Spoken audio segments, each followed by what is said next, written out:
Yesterday, most people enjoying places like the bars in Marquette found ways to have fun safely. The city police department says it only received a few more calls compared to last year. Captain James Finkbeiner says St. Patrick's Day just felt like a normal day. An estimated calls for the day probably maybe jumped by, we probably added another 15 calls. This time of year, unfortunately, we find people that are maybe trying to walk home and they don't do as well. We didn't see a big increase at all at St. Patrick's Day. It was actually pretty well behaved.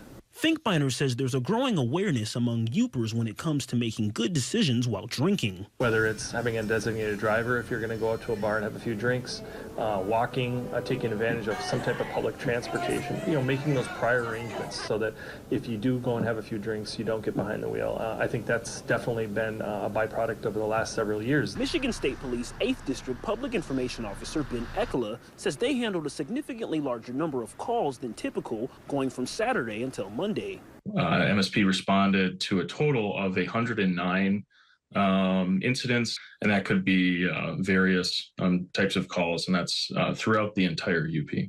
Ekela says while the number of calls the department received all weekend and yesterday was higher than last year, it's a positive outcome. It's a good thing that people are being responsible, and we take that as desire to educate the public and get our message out of trying to be responsible is effective. So we take that as a good thing.